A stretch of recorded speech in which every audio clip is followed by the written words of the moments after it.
বেহাল শিলচর জয়ন্তিয়া সড়ক প্রতিবাদে পথ অবরোধ। ক্ষমতাসীন সরকার যখন উন্নয়নের ঢাকঢোল পিটিয়ে মসনদ দখলের প্রয়াসে ব্যস্ত, ঠিক তখনই চরম বেহাল শিলচর জয়ন্তিয়া সড়কের উপর পুকুর সম গর্তের মিছিল যেন সরকারের ব্যর্থতারই জানান দিচ্ছে। বুধবার কাঠিগড়ার অগ্রণী সামাজিক সংগঠন বিহারা দেশবন্ধু ক্লাবের ব্যানারে সড়ক অবরোধে সামিল হন হাজার হাজার ভুক্তভোগী মানুষ। সড়কের বিভিন্ন স্থানে বসে পিকেটার। সকাল 8টা থেকে বিকাল 5টা অবধি চলে অবরোধ। প্রতিবাদে উত্তাল হয়ে ওঠে বিহারা, খাম্বার বাজার, নারায়ণ ছড়া ইত্যাদি এলাকা। অবরোধে সামিল হয়ে কংগ্রেস নেতা সন্দীপ দাস জানান, এই সড়কটি আসাম সরকারের ব্যর্থতার বাস্তব নিদর্শন।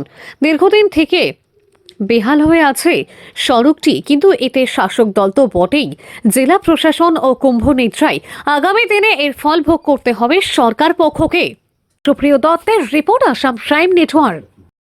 শিলচর জয়ন্ত সড়ক অবরোধের আহ্বান করেছি, ডাক দিয়েছি। আমরা এখন পর্যন্ত খাম্বাবাজার থেকে জালতলা পর্যন্ত যেটা সংস্কারের দাবিতে যে পিকেটার্সরা ছিল, স্বতঃস্ফূর্তভাবে মানুষ এগিয়ে আসছে এই সড়ক সংস্কারের দাবিতে। আমরা লক্ষ্য করছি দীর্ঘ প্রায় 20-25 বছর যাবৎ আমাদের শিলচর জয়ন্তিয়া সড়কের কোনো উন্নতি হচ্ছে না। একটা সময়ে দেশবন্ধু ক্লাবের নেতৃত্বে কাঠিগড়া বরখলার 52টি স্বেচ্ছাসেবী সংস্থা মিলে আমরা শিলচর জয়ন্তিয়া সড়ক সংস্কার সমন্বয় সমিতি গঠন করে লাগাতার আন্দোলন করেছিলাম।